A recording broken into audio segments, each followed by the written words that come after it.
दरवर्षी 7 जूनला येणारा मान्सूनचा पाऊस यावर्षी 7 जूनला आपल्याकडे येणार की नाही याकडे आता शेतकऱ्याचं लक्ष लागलेलं आहे। यावर्षीची परिस्थिती थोडीशी अपवादात्मक आहे की यावर्षी अल निनोचा असणारा प्रभाव आणि त्यामुळं काही अंशी आपल्याकडे पावसाच्या येणाऱ्या 7 जूनच्या गोष्टींमध्ये थोडासा बदल होतोय।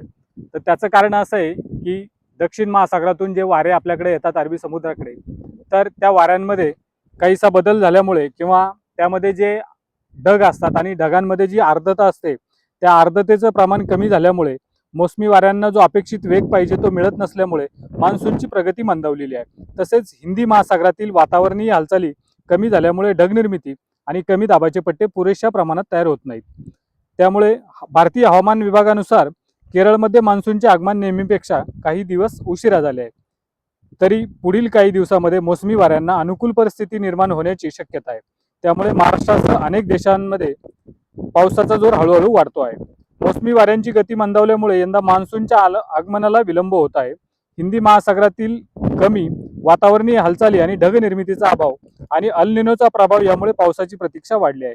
मात्र पुढील काही दिवसांमध्ये परिस्थिती ही अनुकूल होऊन मान्सून वेगाने पुढे सरकण्याची शक्यता हवामान विभागाने व्यक्त केली आहे।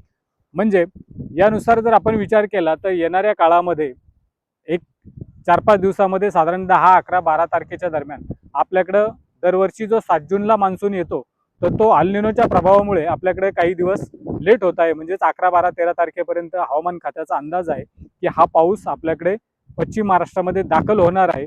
त्यानुसार यावर्षी जे अल निनोचं संकट आपल्यावर व्यक्त केले तज्ज्ञांनी, त्यानुसार शेतकऱ्यांनी थोडासा आपले जी पिकं असतात खरीपाची रब्बीची तर त्यावर थोडासा कंट्रोल केला पाहिजे। म्हणजे कमी दिवसाची पिकं घेतली पाहिजेत, म्हणजे जो अल निनोचा प्रभाव आहे त्यानुसार शेतकऱ्यांना शेतीमध्ये होणारा तोटा सहन करावा लागणार नाही।